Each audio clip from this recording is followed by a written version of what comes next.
দিল্লি এয়ারপোর্টে তোমার তখন বিরুদারা ফুল গ্যাং নিয়ে গেছে, নিতুদা, বাবুদা এরা সবাই গ্যাং নিয়ে এসছে আমাকে ওখান থেকেই তুলে নিয়ে যাবে। এদিক থেকে নিতুদারা টানছে, এদিক থেকে বিরুদা টানছে। আমাকে একটা গাড়ি এসছে, গাড়ি এসে বললো যে ছেলের সাথে তোর সাথে মিট করাতে নিয়ে যাবে, আমাকে তুলে নিয়ে এসছে। আমি এখন কোথায় আছি আমি জানি না। তখন বিরুদা বললো যে তোর বাবা আমাদের ডেরায় আছে, তুই যদি আমাদের সাথে না যাস তাহলে কি হবে আমি জানি না। গোটা 25-30টা গাড়ি ফাড়ি নিয়ে লোক দাঁড়িয়েছিল, সেখানে তুলে নিয়ে সোজা যায় সল্টলেকে। তখন তুমি এইখানে ছিলে, পায়ে লাগলো, এখান থেকে থপ করে এখানে পড়ে গেলে। ইস্ট বেঙ্গল ক্লাব তোমাকে আবার জায়গা দিচ্ছে, ট্যাক ট্যাক ট্যাক ট্যাক করে ওপরে উঠে যাও, যাও চলে যাও। আমিও চলে এলাম। নমস্কার, আপনারা দেখছেন খেলবার চ্যানেল। আমি শরৎ চক্রবর্তী। আমার অতিথি বা আমাদের অতিথি হেমন্ত ডোরা, যারা ফুটবলের সঙ্গে, কলকাতা ফুটবলের সঙ্গে জড়িত এবং ভারতীয় ফুটবল সম্পর্কে জানেন, অনেক কিছু জানেন। তারা এই নামটার সঙ্গে যথেষ্ট পরিচিত।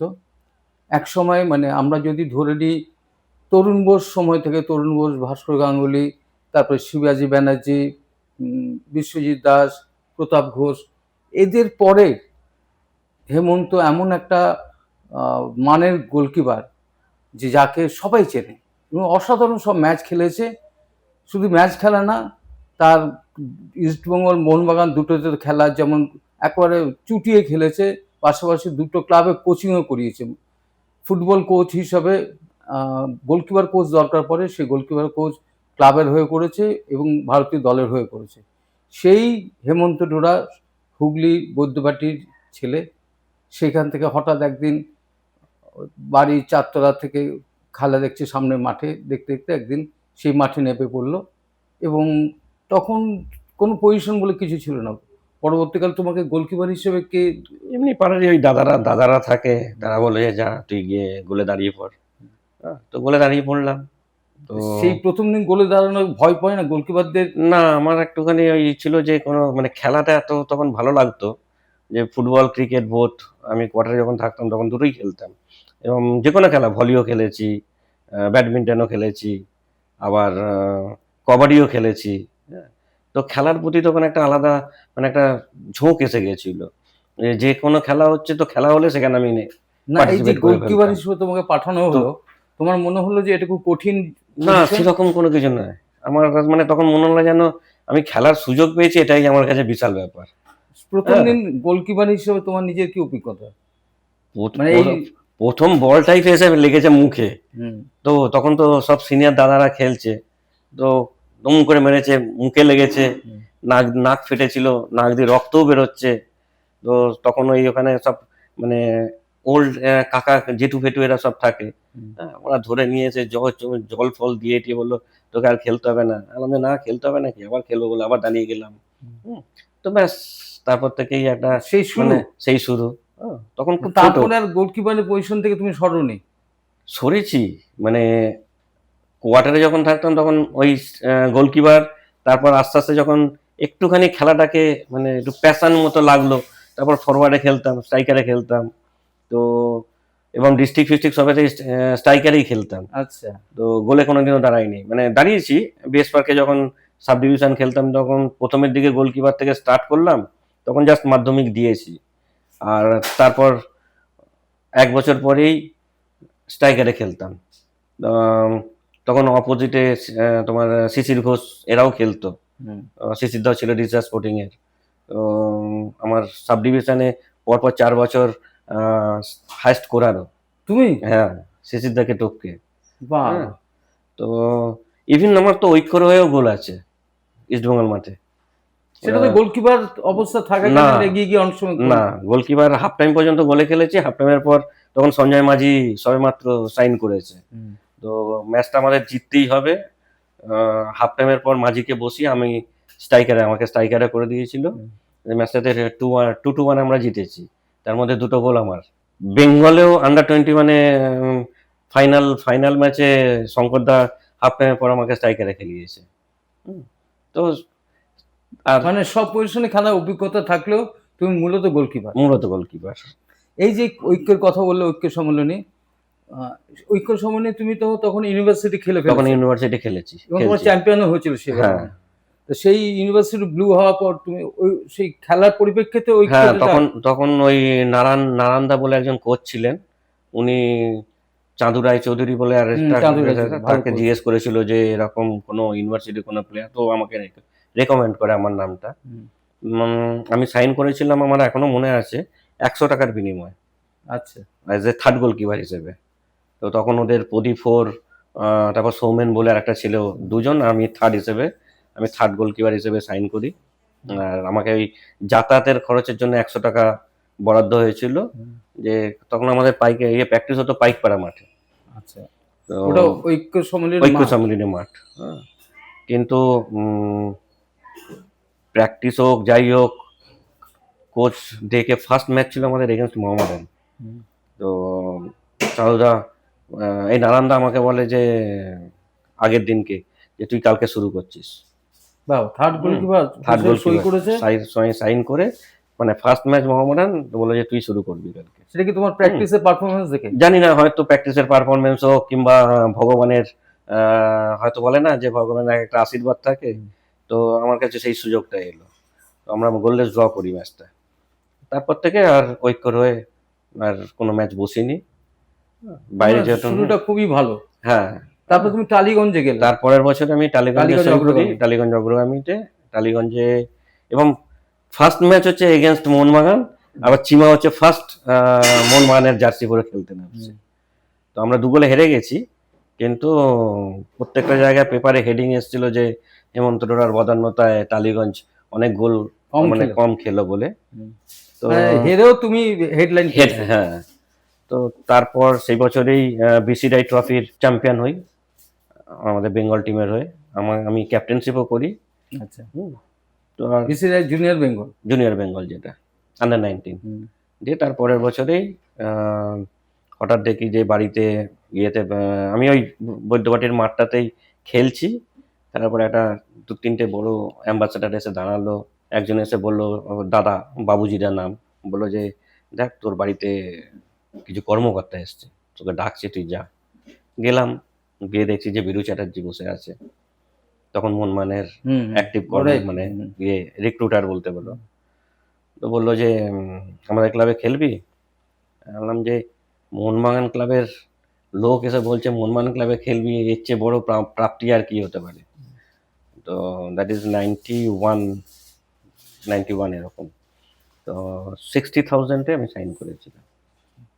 1 টাকা দিয়ে শুরু, 1 টাকা দিয়ে, 100 টাকা দিয়ে, 100 টাকা দিয়ে শুরু। 100 টাকা শুরু। টালিগঞ্জে কত টাকা দিয়ে শুরু? 12 না 14,000 টাকা এরকম। আচ্ছা, তারপরে তারপরের বছরে 60,000, তারপরের বছরে সেটা 3.5 লাখ টাকা এসেছিল।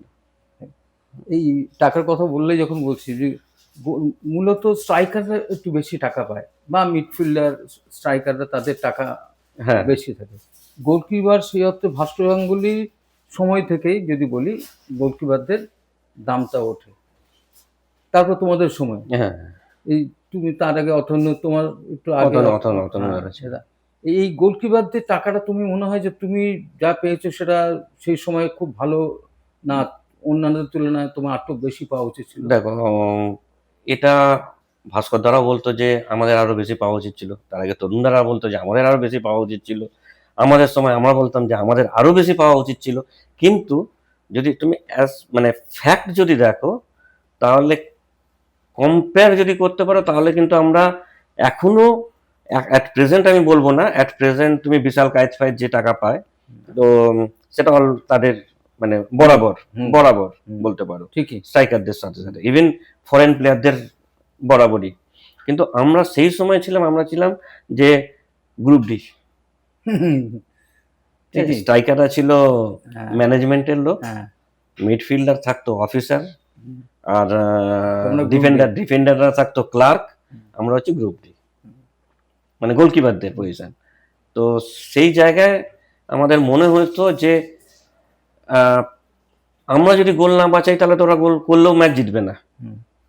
তাহলে আমাদের ভূমিকা অনেক বড়। হ্যাঁ, তারপরেও কিন্তু আমাদের কিন্তু এইরকম ভাবেই দেখা হতো, সেটা ভারতবর্ষে। কিন্তু কিছু করার নেই, যেটা চলে আসছে না, অনন্তকাল স্ট্রাইকার হিসেবে ধরে। তুমি তখন গোল করছো, যখন নিজেকে স্ট্রাইকিং এর জায়গায় রাখছো সেখানে তুমি ভালো একজন স্ট্রাইকার। তবু আমার মনে হয় যেন আমি গোলকিপারটা গিয়ে, মানে সবাই তখন হেমন্ত টোটা গোলকিপার হিসেবেই তখন এস্টাবলিশড হয়ে গেছে। হয়ে গেছে। এই যে তুমি টাকার কথা বলছো, মানে কলকাতা ফুটবলের টাকা তো ৭-এর দশকে কিছুই ছিল না। কিছু ছিল না। ৮-এর দশক থেকে সেই অর্থে শুরু হয়। তুমি যখন মোহনবাগানে গেলে তারপরে তো ইস্টবেঙ্গলে এসছো। হ্যাঁ, ২ বছর পর ইস্টবেঙ্গলে। তখন কি টাকা বেড়েছে? না, তখন টাকাটা এটা মানে অনেকটা, এর একটা বিশাল হিস্ট্রি আছে। যে, যে বছরে আমি হিউজ অ্যামাউন্ট নিয়ে মোহনবাগানে সাইন করি, সে বছরের একটা এক্সিবিশন ম্যাচে আমার হাঁটুতে লাগে। হুম। তো তখন একটাই কনসেপ্ট ছিল কলকাতা মাঠে যে কারুর হাঁটুতে লাগা মানে তার শেষ, ফুটবল ক্যারিয়ার ক্যারিয়ার শেষ। শেষ। তো সেই জায়গায় আমি অপারেশন করিয়ে যখন কামব্যাক করি, তখন মোহনবাগানের একটাই টুর্নামেন্ট বাকি ছিল, দ্যাট ইজ ডিসিএম। হুম। তো ডিসিএমটা দিল্লিতে খেলার পরও আমরা রানার্স হই। হুম। বাইরের একটা কোন ইরানের ক্লাবের কাছে আমরা হেরে যাই ট্রাইবেকারে। তো তারপরেও কিন্তু অঞ্জনদা মানে বলেছিল যে হাঁটুতে অপারেশন হয়েছে, এর লাইফ আর বেশি পাওয়া যাবে না একে, তো আমরা এরপর রাখবো না। তো তখন নিতুদা কে পাঠায় পল্টুদা। হুম। তোর সাথে কথা বলতে। হ্যাঁ, তো নিতুদা এসে বলে যে এরকম হেমন্ত, তোকে ক্লাবে আসতে হবে, পল্টুদা তোর সাথে কথা বলতে চায়। আমি গেছিলাম। তো গিয়ে পল্টুদা তখন আমাকে বলে যে তার আগের বছর একটা বিশাল হিস্ট্রি আছে, মানে কি বলবো সেটা, আমরা পাকিস্তানে গেছি সাফ কাপ খেলতে। তো সাফ কাপ খেলে চ্যাম্পিয়ন হওয়ার পর ওখান থেকে যখন ফিরছি, দিল্লি এয়ারপোর্টে তোমার তখন বিরুদারা ফুল গ্যাং নিয়ে গেছে, নিতুদা, বাবুদা এরা সবাই গ্যাং নিয়ে এসছে আমাকে ওখান থেকেই তুলে নিয়ে যাবে বলে। কেন? তোমার জন্যই এসছে। আমার জন্য। তো সে বছর সেটাই হচ্ছে তোমার তখন সাইনিং চলছে, মানে যখন সিজন দলবদলের চলছে, সময়। দল বদলের সময়। তো এয়ারপোর্টে আসার পর ওইখানে রীতিমতো ধস্তাধস্তি চলছে। হুম। যে নিতুদা বলছে যে আমার তোর বাবার সাথে কথা হয়ে গেছে, তোকে আমাদের সাথে যেতে হবে। ওদিকে বিরুদা বলছে যে তোর বাবাকে সাথে আগে কথা বলে নে, তারপর তুই ডিসিশন নে কার সাথে যাবি। তখন তোমার পায়ে চোট পাওনি? না, তখন চোট নেই। হুম। হুম। তখন মানে তখন আমি ইন্ডিয়া টিমে মানে 92-তে এশিয়া কাপ থেকে আরম্ভ করে তখন হ্যাঁ, প্রি তখন ওয়ার্ল্ড তোমার কাপে খুব সব কিছু খেলা রমরমা। চলছে। হঠাৎ দেখি আমার লাগেজ ছিল, সেই লাগেজ নেই। তো আমার রুমমেট ছিল প্রলয় সাহা। আর কাঁধে আমার একটা ব্যাগ ছিল, যে ব্যাগে ডলার ফলার এসব ছিল কিছু। তো ওই ব্যাগটা দেখি তখন টানাটানি চলছে। এবার এদিক থেকে নিতুদারা টানছে, এদিক থেকে বিরুদা টানছে যে আমাদের সাথে আমাদের সাথে যেতে হবে। অরুণ ঘোষ ছিল আমাদের তখন টেকনিক্যাল ডাইরেক্টর, অরুণদা। তো অরুণদা বললো যে আরে তোমরা এরকম করছো, ওই ছেলেটার তো মাঝখান থেকে দু টুকরো হয়ে যাবে। তো ওরা কিছুতে শুনছে না, তখন পুলিশ ডাকা হয়। অরুণদা পুলিশ ডাকে, পুলিশ ডেকে আমাদেরকে বলে যে তুমি কার সাথে যাবে তুমি বলো। তো ইন দি মিন টাইম বিরুদা একটা ফোন দিয়ে বলে না, আগে কথা বলে নে তারপর ডিসিশন নিবি। তো আমাকে ফোন দেওয়ার পর দেখি বাবার গলা। তো বলছে বাবু কোথায় তুই? বললাম আমি তো এয়ারপোর্টে, তুমি কোথায়? বলে আমি তো জানি না কোথায়, আমাকে একটা গাড়ি এসছে, গাড়ি এসে বললো যে ছেলের সাথে তোর সাথে মিট করাতে নিয়ে যাবে, তো আমাকে তুলে নিয়ে এসছে, আমি এখন কোথায় আছি আমি জানি না। আমি বুঝে গেলাম যে কারণ তার আগে এই সব চলতো যে কীভাবে তোলা। তখন বিরুদা বললো যে তোর বাবা আমাদের ডেরায় আছে, তুই যদি আমাদের সাথে না যাস তাহলে কি হবে আমি জানি না। তো বাধ্য হয়ে আমি তখন নিতুদাকে বোঝাতে গেলাম, কিন্তু নিতুদা শুনলাম না ওসব। তো আমাকে পুলিশকে বলতে হলো যে আমি মোহনবাগানের সাথে যাব। আচ্ছা। সেই বিরুদা আমাকে নিয়ে ফ্লাইটেও নিয়ে আসেনি, আমাকে সেই দিল্লিতে আমাকে রেখে দিয়েছিল। টুটুদার একটা বাংলো আছে ওখানে, ওইখানে ছিলাম। পরের দিনকে রাজধানী করে আমাদেরকে নিয়ে আসা হয়, আমাকে নিয়ে আসে, এবং সেটাও আবার রাজধানীও আবার তোমার কারসেটের আগে দাঁড় করিয়ে দিয়েছে। দাঁড় করিয়ে মাঝ রাস্তায় ড্রপ করে ওখান থেকে এপাশে সব মানে গোটা 25-30টা গাড়ি ফাড়ি নিয়ে লোক দাঁড়িয়েছিল, সেখানে তুলে নিয়ে সোজা যায় সল্টলেকে। অঞ্জনদার বাড়িতে। সেখানে গিয়ে দেখি বাবা বহাল তবিয়তে খাচ্ছে দাচ্ছে বসে রয়েছে। হ্যাঁ, তো ওই সেই কন্ট্যাক্ট। এবার ওইটাই পুল্টুদা মনে রেখেছে, আচ্ছা। যে ওই ইনসিডেন্টটা তার আগের বছরের।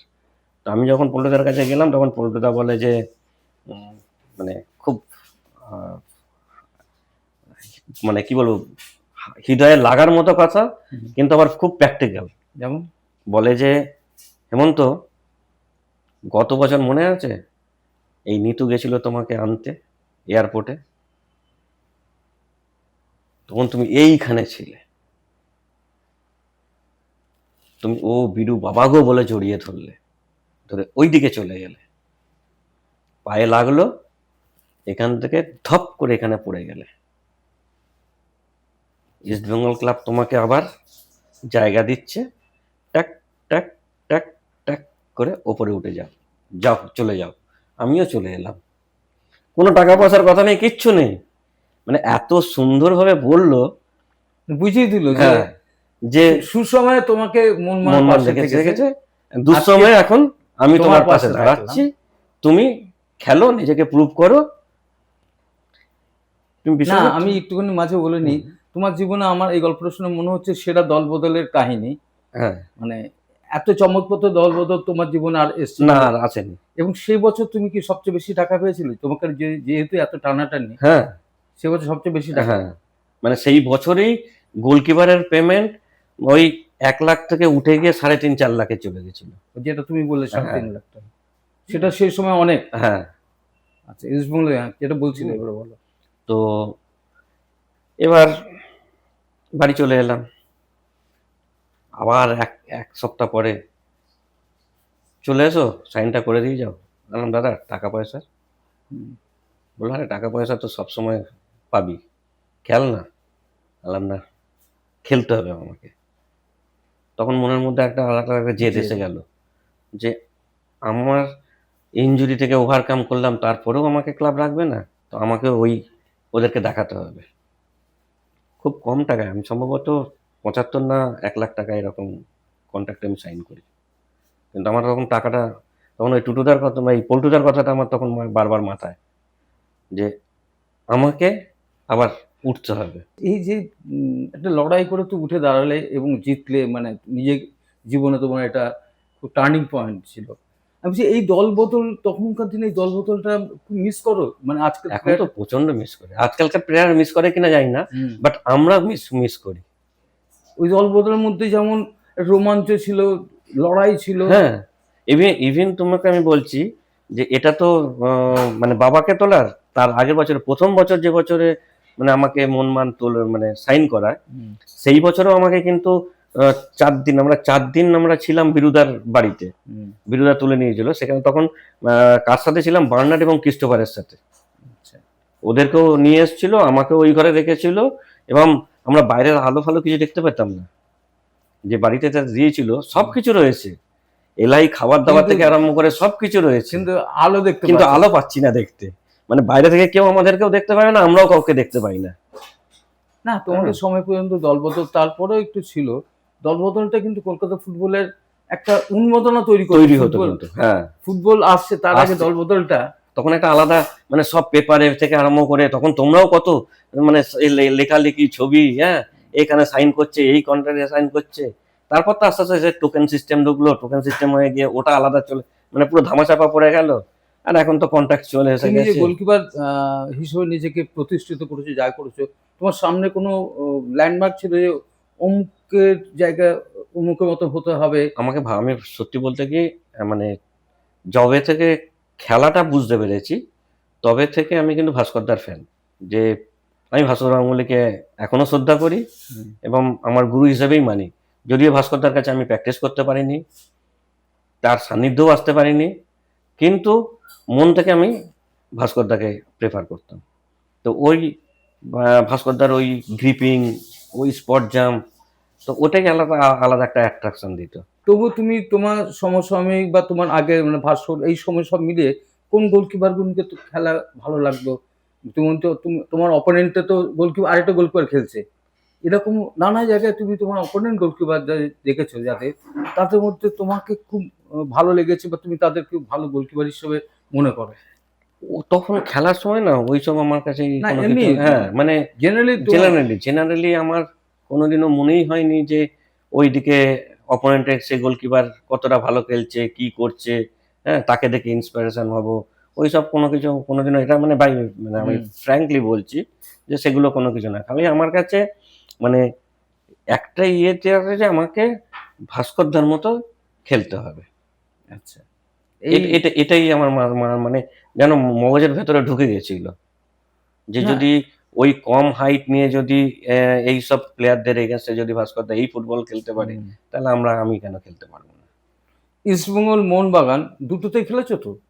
কোন ক্লাবে গোলকিপার হিসেবে তুমি নিজেকে অনেক বেটার প্রুভ করতে পেরেছো? আমি সেটাই বলছিলাম যে যেই ওই বছরটাই আবার ইস্ট বেঙ্গলের একদম গোল্ডেন ইয়ার, নঈমদা কোচ হয়ে আসে এবং আমরা আইএফএসএল থেকে আরম্ভ করে ফেড কাপ থেকে আরম্ভ করে লিগ থেকে আরম্ভ করে সব কটা টুর্নামেন্ট আমরা জিতি।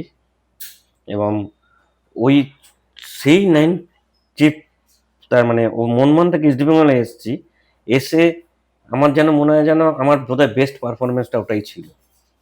আচ্ছা ইভিন তুমি একটা ম্যাচ তোমরা মনে আছে কিনা জানি না, বাইচুং রেড কার্ড দেখে ঢাকা মোহামেডানের এগেনস্টে আইএফএসএল এর ফাইনাল সল্টলেক স্টেডিয়ামে 10 মিনিটের মধ্যে রেড কার্ড দেখে, তখন প্রচুর ভাঙচুর এইসব ইস্ট বেঙ্গল করছিল। তোমার আমাদের স্পোর্টস মিনিস্টার নাম বলো না, সুভাষ দা তখন অ্যানাউন্স করছে যে ম্যাচটাকে, তো ওই ম্যাচটা রঞ্জন দে কর্নারে গোল করে 1-1 হয়। তারপর ট্রাইবেকারে আমি চারটে পেনাল্টি মানে ট্রাইবেকার সেভ করি, নিজেও গোল করি, করে আমরা চ্যাম্পিয়ন হই। আর সেমিফাইনাল আবার মোহনবাগানকেই 2 গোলে হারাই। তো তোমার কাছে সেটা গোল্ডেন ইয়ার। গোল্ডেন ইয়ার বলতে পারো, কিন্তু গোল্ডেন ইয়ার মানে বলবো না, আমার বেস্ট পারফরমেন্স বলতে পারো। কিন্তু গোল্ডেন ইয়ার যদি বলো তাহলে দ্যাট ইজ হচ্ছে 97-98 মোহনবাগানে থাকাকালীন। এবারে সেখানে ফার্স্ট ন্যাশনাল লিগ থেকে আরম্ভ করে ফেড কাপ থেকে আরম্ভ করে তোমার আইএফএ শিল্ড আরম্ভ করে তোমার ক্যালকাটা লিগ থেকে আরম্ভ করে অল টুর্নামেন্ট। দুই দলের সাপোর্টারদের তুমি কিভাবে দেখেছো? মোহনবাগান সাপোর্টার এরা অনেক বেশি আবেগপ্রবণ। আমি যখন ভালো খেলছি তখন তারা আসছে তোমার সাথে মানে কি বলবো জড়িয়ে ধরছে তোমাকে, তাদের যে ভালোবাসাটা সেটা শেয়ার করছে। ইস্ট বেঙ্গল সাপোর্টার ওরা হচ্ছে অন্যরকম। আমরা চ্যাম্পিয়ন লিগের লাস্ট ম্যাচ যখন চ্যাম্পিয়ন হলাম, ইস্ট বেঙ্গল মাঠ থেকে আমি তখন ট্রেনে করে যাতায়াত করতাম, হাওড়া থেকে তোমার চাঁদপাল ঘাটে আসতাম, ওখান থেকে লঞ্চ ধরে আর ওখান থেকে তারপর আমি হেঁটে ক্লাবে ঢুকতাম। তো টেন্ট থেকে আমি চাঁদপাল ঘাট পর্যন্ত আমি গেছি শুধু মাথায় আকাশে। ইস্ট বেঙ্গল সাপোর্টাররা মাটিতে পা দিতে পারেনি, তাহলে আরো বেশি আবেগ। আবার যখন ম্যাচ হেরেছি, এই ম্যাচ হারিনি, ম্যাচ ড্র করেছি, বিএনআর এর সাথে ম্যাচটা আমরা গোললেস ড্র করেছি, রাত্রি 11:30 বেজে গেছে, আমরা টেন্টের মধ্যেই বসে রয়েছি, বেরোতে পারছি না।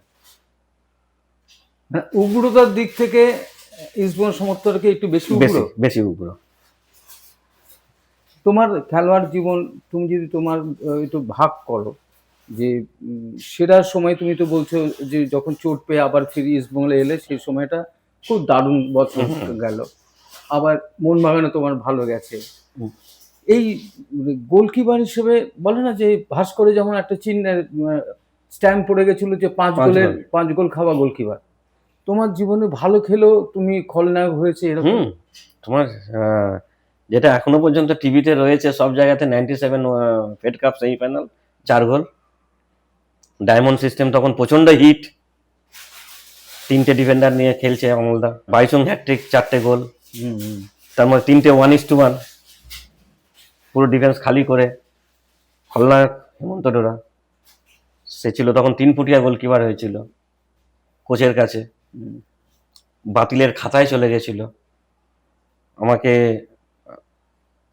অমলদার খেলায়নি, মানে তারপর থেকে ইভিন প্র্যাকটিসও করতে দেয়নি ক্লাবের হয়ে। অমলদার মতো হ্যাঁ, তো তোমার তখন পুরো আস্থা হারিয়ে ফেললো। আসতাম না, তখন ফুল ব্লেমটা আমার উপরে, হুম। যে আমার জন্যই 4 গোল খেয়েছে। তো তারপর আমরা গেলাম রোভার্স খেলতে। রোভার্সে ফার্স্ট ম্যাচ আমাকে খেলায়নি, হুম। সেকেন্ড ম্যাচ আমাকে খেলাবে, এগেনস্ট ছিল চার্চিল ব্রাদার্স। আমিও মনে মনে তখন প্ল্যান করছিলাম যে আমাকে আবার ফিরে আসতে হবে, খেলতে হবে। তখনই হঠাৎ জানতে পারলাম যে ওই ম্যাচটা গট আপ করছে। ও, যেটা নিয়ে বিখ্যাত রোভার্সে ঘটা, হুম হুম। সেই ম্যাচটা তোমাকে নাবালো। আর নামাবে। হ্যাঁ। তো সত্যদাকে বললাম যে সত্যদা, ম্যাচটা কি সত্যি গট আপ? তখন বলছে, সত্যদা বলছে যে আমি খেলবো না। হ্যাঁ। তো আমিও অমলদাকে ডাইরেক্ট বললাম যে এই ম্যাচ আমি খেলবো না, আপনি বিভাসকে যেরকম খেলিয়েছিলেন খেলেন। আমি সত্যদা এরকম আরও কিছু ছিল, তারা আমরা কুইট করলাম ম্যাচটা। তারপর তো ইতিহাস তো তোমরা তোমাদের কাছেই, ও বাবা। হ্যাঁ, যে অমলদা চার্চিলের কাছে না, জেসিডির কাছে তারপরের ম্যাচে যখন ওই ম্যাচটা যেহেতু খেলিনি, আমাকে আর খেলায়নি, জেসিটি ম্যাচে 4 গোলে হারার পর তো অমলদাকে এখান থেকে ধরিয়ে দিল, টিকিট ধরিয়ে দিল, যে আপনি রেস্ট করুন।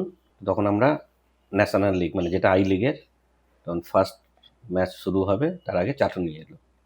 হুম। এই চাটুনি এলো, আমি আবার টিমের মধ্যে ঢুকে পড়লাম।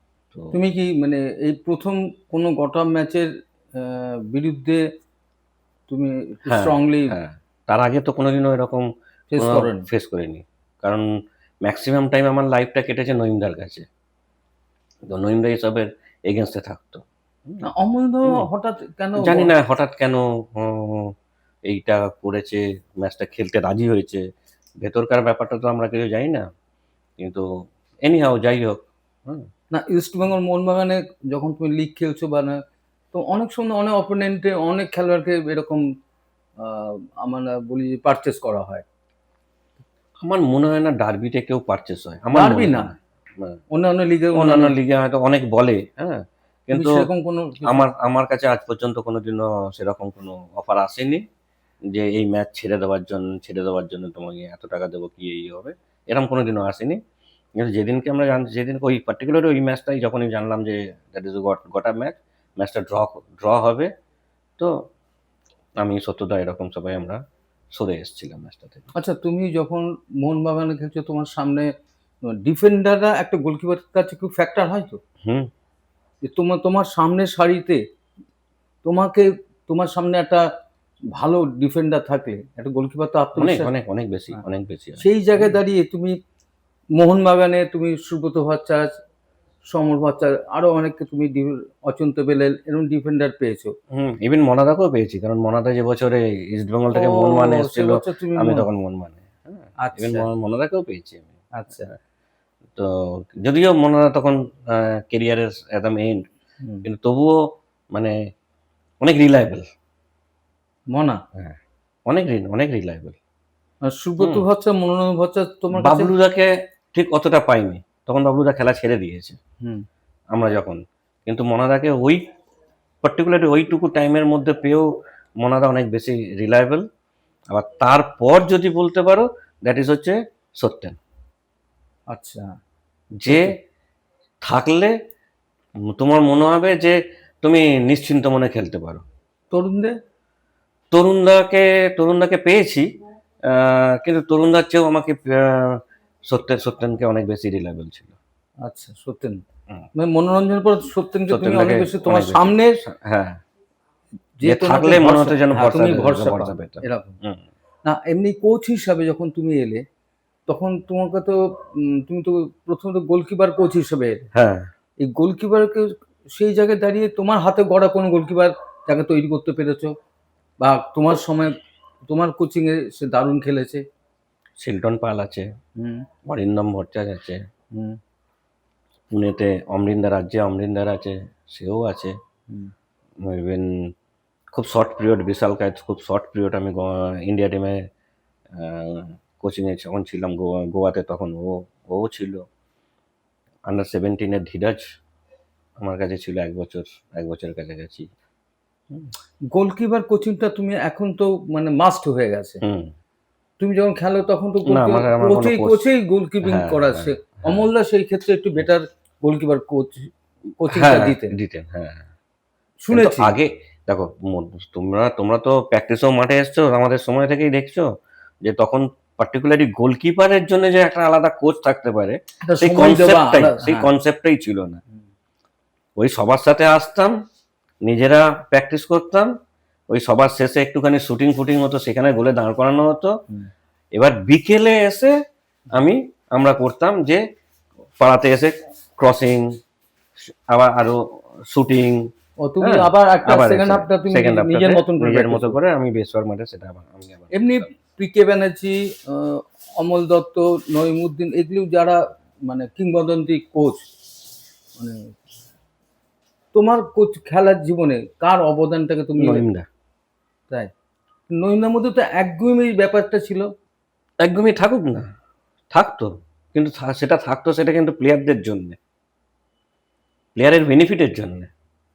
আমরা তখন হয়তো অনেকটা মানে বিশ্বাস মানে ইয়ে করতাম না, যে পছন্দ করতাম না, হ্যাঁ, অনেক বেশি যে নিয়ম কানুন, নিয়ম কানুন অনেক চুল বেশি, ছাটার। হ্যাঁ। কিন্তু নইমদা আমাকে হুম, কোনোদিনও বলেনি যে ডোরা তুমি বাল কাটা কে। কিছু কিছু জায়গায় না তোমাকে মানে কোচেরও কি সেন্টিমেন্টাল আছে তোমাকে বুঝতে হবে। নইমদা খুব বিশ্বাসী ছিল যে সুপারস্টিশনে। আচ্ছা যখনই আমাকে চুল কাটানোর কথা বলতো, আমি বলতাম যে স্যার সুপারস্টিশন, আর কোনো কথা নেই। আচ্ছা। মানে আমি যে সুপারস্টিশনের জন্য চুল কাটাচ্ছি না, বড় হয়েছে, তাতেও নেই। কিন্তু আবার বাইচুং থেকে আরম্ভ করে সবাইকে একদম পুরো তাই তো? মিলিটারি ছাঁটও দিয়েছে। হুম, হুম। তো এই কিছু এমনি তুমি যাদের সঙ্গে খেলেছো তোমার ডিফেন্ডার যেমন তুমি বললে মনোরঞ্জন, সত্যেন, এরা খেললে অনেক বেশি তোমার কাছে তুমি একটু রিলিফ পেতে মেন্টালি। এরকম তোমার স্ট্রাইকারদের সম্পর্কে ডিফেন্ডার মিডফিল্ডার যারা ছিল তাদের কোনটা মানে তুমি পেয়েছো? চিমাকে পেয়েছো? চিমাকে পেয়েছি, মোটামুটি নিজেদের নিজেদের টিমে হিসেবেই পেয়েছি। হ্যাঁ, হুম। সব। কিন্তু অপোনেন্ট যদি হিসেবে ধরো, বাইচুং এর এগেনস্টও খেলেছি, বিজয়ের এগেনস্টে খেলেছি। কিন্তু বাইচুং ও হচ্ছে ওই 6 ইয়ার বক্সের কাছে is a danger man, hmm, খুব ডেঞ্জার। মানে এনি 50-50 বল ও থ্রু আউট, মানে ওর পুরো ফুল আউট হোল হার্টেডলি ও জাপ মেরে দেয়। But Bijoy is another man. ও ক্রিয়েটিভিটি বলতে পারো, ও আনএক্সপেক্টেড কিছু করে দেবে যেটা বাইচুং করতে পারবে না। আবার বাইচুং যে ক্ষিপ্রতা, সেটা আবার বিজয়ের মধ্যে ছিল না। তো দুজনেই বলতে পারো খুব ডেঞ্জার। কিন্তু বিজয়নেরটা হচ্ছে ও আনএক্সপেক্টেড কিছু করে দেবে যেটা তুমি বা এমন কল্পনা জায়গা করতে থেকে পারবে না। শট হ্যাঁ, নেবে মানে যে যে তুমি কল্পনা করতে পারবে না কিছু যে, করার নেই। কারণ আমার একটা ম্যাচ মনে আছে, আমরা নেহরু কাপে এগেনস্ট ক্যামেরুন, চেন্নাইতে আমরা 1 গোলে ডাউন। আমি একটা ড্রপ ভলি মেরেছি। ড্রপ ভলিটা এই সেন্টার সার্কেলে যে ডি, সেই ডি এর ওখানে ও এরমভাবে চেস্টে রিসিভ করছে, পেছনের পোস্ট। বা ক্যামেরুনের গোলকিপারটা কি হয়েছে, ও একদম 18 বক্সের উপরে উঠে দাঁড়িয়ে আছে। হুম, আমার বল ট্রাভেলের টাইমটাতে ও জাজ করেছে অপোনেন্ট গোলকিপার কে কোথায় দাঁড়িয়ে আছে। ও চেস্টে রিসিভ করে ওই বলটাই ভলি মেরেছে, হুম, বলটা গিয়ে সোজা গোলের মধ্যে, তখন গোলকিপার গিয়ে রিচ করতে পারেনি। হুম। তো এই যে আনএক্সপেক্টেড, এটা তুমি বাইচুংকে পাবে না। বাইচুংয়ের কি সামনে থেকে কোনো ক্রস ফ্রস এসব হলো, ঝাঁপ মেরে আর দিল। তোমাদের সময় হুম। পর্যন্ত নেহরু কাপটা যতটা, যদিও অনেকে বলে দুর্বল দলের বিরুদ্ধে প্রিয়দা এমন টিম নিয়ে আসছেন যে সহজে ইন্ডিয়া চ্যাম্পিয়ন হবে। আমি 2007-এ মনে হয় দিল্লিতে নেহরু কাপে বাইচুং ক্যাপ্টেন ছিল। হ্যাঁ, হ্যাঁ। ও নেপাল, এই ভুটান, এই ধরনের, মানে তুমি কি মনে করো যে ভারতীয় ফুটবল তোমাদের সময় নেহরু কাপ এবং অন্যান্য ইন্টারন্যাশনাল ফুটবল খেলার মতন তোমাদের টিম, যেমন 60-এর দশকে চুনী গোস্বামী, পিকে ব্যানার্জিদের সময়, হুম। 7-এর দশকে কিছুটা সুভাষ ভৌমিক সদস্য, তোমাদের দশকে স্ট্যান্ডার্ডটাকে তোমরা অনেক উঁচু জায়গায় নিতে পেরেছিলে? দেখো, 60-এর দশক, ওই সময় যদি দশক দেখো, তাহলে আমরা একটা স্ট্যাটিস্টিক দেখছিলাম, যেটা আমি লাইসেন্স করতে গিয়ে দেখেছি, যে আমরা যদি ডিপলি যাই তাহলে দেখবে যে ওই সময় অনেক কান্ট্রি যারা স্ট্রং তারা পার্টিসিপেট করেনি ডিউ টু ওয়ার এইসবের ইয়েতে। হুম। ওই সময় ইন্ডিয়া পার্টিসিপেট করে ইয়ে পেয়েছে, কিন্তু তারপর মানে থেকে শক্তিশালী বিপক্ষ পাইনি, হ্যাঁ সেই কারণে চ্যাম্পিয়ন হয়েছে মনে হয় তোমার? হ্যাঁ, মানে এটা স্ট্যাটিস্টিক্স বলছে হুম। আমার, কারণ আমি দেখিনি তখনকার খেলা, তখন প্লেয়াররা কিরকম ছিল না ছিল আমি দেখিনি। কিন্তু আমরা যখন লাইসেন্স করতে যাই তখন আমাদেরকে এটাই দেখানো হয় যে ইন্ডিয়া থেকে যে এই এই কারণের জন্যে ওই সময় যে শক্তিধর টিমগুলো সেই টিমগুলো সব আসেনি, যার জন্যে ইন্ডিয়া ওখানে রেজাল্ট করতে পেরেছে। তারপর তোমাদের থেকে সময় তো দুর্বল নেপাল, বাংলাদেশ, ভুটান এর এগেনস্টেই তোমরা খেলেছো আর কি, মালদ্বীপ বড় জোর। না, আমরা ইয়ে খেলেছি, আমি যেমন যেমন ক্যামেরুন, ফিনল্যান্ড, রোমানিয়া, হ্যাঁ, নেহরু কাপে এইসব টিম আসতো। প্রথম সারির বলতে যে টিম, আমার কথা হচ্ছে যে তুলনামূলক না, তোমরা তোমাদের স্ট্যান্ডার্ড যা ছিল তার চেয়ে, তুমি তো ইন্ডিয়ান টিমে কোচিং করিয়েছো, তোমার কি মনে হয় স্ট্যান্ডার্ডটা নামছে? দেখো, আমাদের standard as it is same জায়গাতে রয়েছে, অন্য অন্য কান্ট্রিগুলো ডেভেলপ করে চলে যাচ্ছে, এটা আমার কাছে মানে আমরা একই জায়গায় দাঁড়িয়ে একই আছি। জায়গায় দাঁড়িয়ে আছে। না, আমাদের কি সত্যি আর মানে বিশ্বকাপ খেলার স্বপ্ন দেখা উচিত নয়? স্বপ্ন দেখা উচিত, কিন্তু স্বপ্ন দেখা তো সবারই অধিকার আছে এবং সবাই দেখতে ভালোবাসে, হুম। কিন্তু বাস্তবে মানে পরিপূর্ণ করতে যে ইনফ্রাস্ট্রাকচার দরকার, যে চিন্তা ভাবনা দরকার, সেটা আমাদের ভারতবর্ষে নেই। তুমি খেলেছো এবং কোচিং এর সময় সব মিলে সেরা কোচ হিসেবে কাকে দেখতে, মানে ভারতীয় দলের, জাতীয় দলের কোচ হিসাবে অনেক বেশি দেখো, পরিবদাও রেজাল্ট দিয়েছে ইন্ডিয়া টিমে, অমলদাও রেজাল্ট দিয়েছে, আবার নয়নদাও রেজাল্ট দিয়েছে। তো তখনকার ফুটবল আর এখনকার ফুটবল অনেক চেঞ্জ। কি অর্থে? এখনকার ফুটবল মানে অনেক অ্যাডভান্স হয়েছে, অনেক বেশি চিন্তা ভাবনা করে কোচেদেরকে করতে হয়, যেটা মানে আমি বাইরের দেশের কথা বলছি। তাদেরকে অনেক অনেক প্ল্যান করে, তারা অনেক প্ল্যান হয় একটা অপোনেন্টে দিয়ে ডেকে নিয়ে, হ্যাঁ, মানে অনেক সেই অর্থে অনেক মানে প্ল্যান পরিকল্পনা পরিকল্পনা মাফিক মাফিক যায়, সবকিছু। সবকিছু যায়, হুম, প্রত্যেকটা প্লেয়ারের স্ট্যাটিস্টিক দেখে, হুম। whereas আমাদের এখানে সেই জিনিসটাই নেই। তো এই এই জায়গাটাতেই তোমার ডিফারেন্সটা তৈরি হচ্ছে। কোয়ালিটি যদি তুমি বলো, এখনো আমাদের এখানকার প্লেয়ারদের কোয়ালিটি আছে। মোদ্দা কথা, ভারত কি কখনো বিশ্বকাপ খেলবে বলে তোমার মনে হয়? আমার তো মনে হয় যে ভারত যদি হোস্ট হতে পারে তাহলে খেলতে পারবে, যদি হোস্ট না হয় তাহলে খেলতে পারবে না, মানে যোগ্যতা অর্জন করবে না। করতে পারবে না। আমি আমাদের আড্ডাটা গুটিয়ে আনছি। এবার তোমাকে একটু জিজ্ঞাসা করি, তুমি তো যাদের দেখেছো, মানে আমাদের তুমি কৃষ্ণাণু বিকাশকেও দেখেছো, হুম, খুব সুদীপকে দেখেছো। হুম। এদের মতো মানে একেবারে ইন্টারন্যাশনাল লেভেলের খেলার যোগ্যতা তোমার চোখে কাকে মনে হয়েছে? অ্যাট প্রেজেন্ট সেরকম কাউকে দেখতে পাচ্ছি না। না, তোমার সময় থেকে শুরু করে বা একটু তোমার আগেও তোমার মনে হচ্ছে একেবারে মানে ওয়ার্ল্ড কাপ খেলার যে ক্লাস, অনেকে কৃষাণুকে বলতেন যে কৃষাণুর মধ্যে সেই বিদেশে গিয়ে খেলার, যেটা বাইচুংয়ে পরে গিয়ে বিদেশে খেলার চেষ্টা করেছে। আমাদের দেখো, কিষাণুটা গড গিফটেড, ওকে ভগবান তৈরি করে পাঠিয়েছে, কিন্তু ওয়ার্ল্ড স্ট্যান্ডার্ডের সাথে যদি তুলনা করো তাহলে সেই লিমিটেশনটা নেই, তোমার এখানকার জন্যে সেরা। সেরা। ওয়ার্ল্ডের সাথে তুমি যদি তুলনা করো, বি ফ্র্যাঙ্ক, অনেক হিউজ গ্যাপ। এই যে সুনীল ছেত্রী সবাইকে ছাপিয়ে গেছে গোলের দিক থেকে। তারপরে তুমি ওকে সর্বকালের সেরা স্ট্রাইকার মনে করবে? দেখো, যে এত গোল করেছে, যে এত কিছু করেছে, ভারতবর্ষে যদি তুমি ধরতে হও তাহলে খাতায় কলমে তোমাকে মানতেই হবে।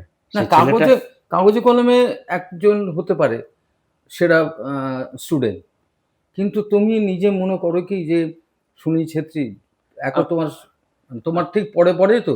হ্যাঁ, মানে আমি যখন যখন করিমের সাথে কাজ করছি, কোচ হিসেবে কাজ করছি, তখনই সুনীল মোহনবাগানেও খেলে গেছে। কিন্তু সুনীল বলতে পারো যে যখন এতগুলো গোল করেছে, no doubt he is a great player. But যদি কম্পারিজনে যাও যে বিজয়ন, বাইচুং, ইভেন জেভিয়ার পায়াস, তো তাদের একটা এক্সট্রা একটা তুমি কোয়ালিটি, শিশির সিসিদা, তাদের একটা এক্সট্রা একটা কোয়ালিটি ছিল। But Sunil only his dedication, class নয়। ক্লাস খুব মানে বিশাল কিছু ক্লাস বলবো না আমি, বাট অনলি ওর যা রেজাল্ট হয়েছে দ্যাট ইজ হিজ ডেডিকেশন। নাহলে ওর যদি ডেডিকেশন না থাকতো, অ্যাট প্রেজেন্ট ও আবার এখনো বেঙ্গালুরুর হয়ে ফার্স্ট টিমে খেলতো না। শেষ প্রশ্নই ধরে নাও যে এবারে আইএসএল এর তোমার কি ধারণা যে মোহনবাগান সব মিলিয়ে মোহনবাগানের চ্যাম্পিয়ন হওয়ার পসিবিলিটি বেশি, এবং ইস্ট বেঙ্গলও একটা দাবিদার আছে। থাকবে? দাবিদার আছে? হুম। যাক, অন্তত তোমার কথা শুনে ইস্টবেঙ্গল সমর্থকরা একটু আশা না, যে ইস্ট বেঙ্গলের দাবিদার আছে। দেখা যাক। আর এমনি এই আইএসএল এর কোচ, এই এই কোচেদের মধ্যে তোমাকে ভালো লাগে কার? আমার লোবেরোকে ভালো লাগে এখন, বি ফ্র্যাঙ্ক, কারণ ওর যে style of play that is total, আমি সেটাকে পছন্দ করি। তো আমি গত 3 বছরে পিয়ারলেসে অ্যাজ এ হেড কোচ হিসেবে কাজ করছি যখন, আমিও আমার টিমও দেখবে যে তুমি ম্যাক্সিমাম বল পজিশন নিয়ে খেলার চেষ্টা করে। তো অবভিয়াসলি ওদের কোয়ালিটি আর আমাদের কোয়ালিটি, আমাদের টিমের প্লেয়ারদের কোয়ালিটি তো অনেকটা তফাৎ। কিন্তু আমি চেষ্টা করি যে পজিশনাল ফুটবল খেলতে, গ্রাউন্ড পাস খেলতে, দৃষ্টিনন্দন ফুটবল খেলতে। তো তার উপরেই কাজ করি এবং চেষ্টা করি যাতে আমার টিম একটা ভালো ফুটবল উপহার দেয়, এবং সেটাতে কতটা সাকসেস, কতটা সেটা ক্লাব অফিসিয়াল জানে, আর যারা খেলা দেখতে আসে তারা জানে। বুঝেছি। আমরা কথা বলছিলাম হেমন্ত ডোরার সঙ্গে।